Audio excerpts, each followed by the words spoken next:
The US military says a service member has been killed after an Iranian attack in northern Iraq, a day after an attack on a base in Jordan killed 2 American soldiers and left another missing. The US death toll in the conflict has now reached 17 as the country exchanges strikes with Iran for an 8th day of escalating attacks. Negar Mortazavi is an Iranian analyst and senior fellow at the Centre for International Policy and joins us now from Boston to discuss this. Negar, welcome. Thank you for joining us. It's 17 deaths on the US side now. This service member killed during a controlled detonation of a downed Iranian attack drone that was in northern Iraq, as we noted a moment ago. How would you describe this moment in the US-Iran war? I mean, it's significant. Every U.S. death has been a watershed moment, especially considering that the war is very unpopular in the U.S. Every poll has shown that majority of Americans are actually critical or opposed to the war.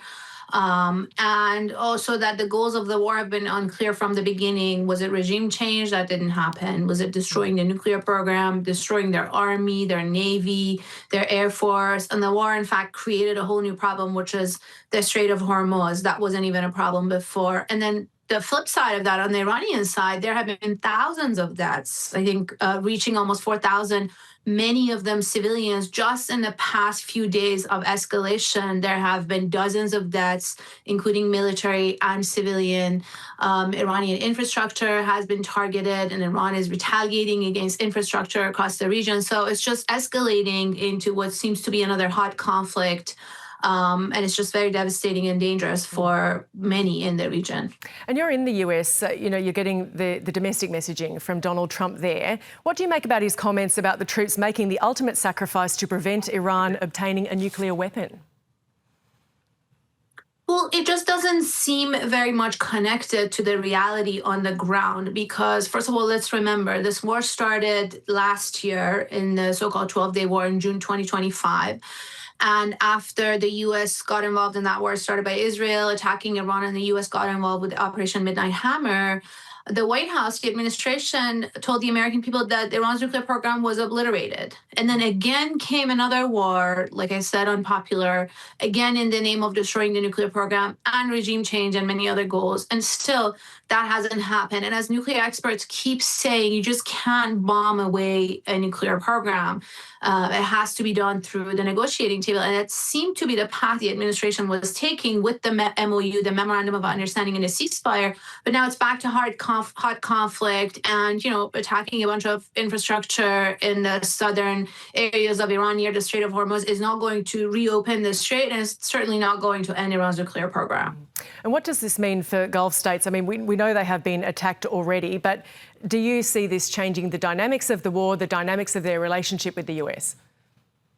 Well, they're stuck. They're stuck between a rock and a hard place, between a very powerful ally, which is the United States, which has these military bases hosted by these countries, which is exactly what is inviting these attacks by Iran. Iranians had warned before the war started throughout that they are going to see these countries as hosts of military outposts, as either directly or indirectly involved in the war, and they were going to retaliate, and that's what they did. They're stuck between this powerful ally, which is the U.S., and this powerful neighbor, which is Iran, and essentially the Iranian messages.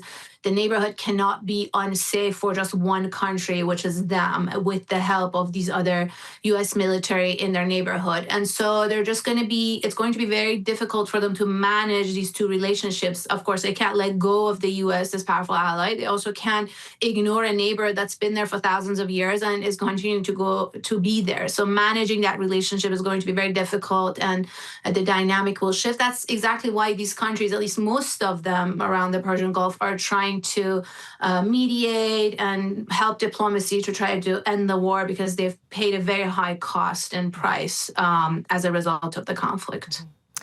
We know that a continued war, as it's looking like it is, will be deeply unpopular with the American public, with Congress there, could spell disaster for the midterms. Are we getting a stronger sense now that Donald Trump really doesn't care as much as many thought he would about that? And what does that mean about any escalation to the point of actual ground troops?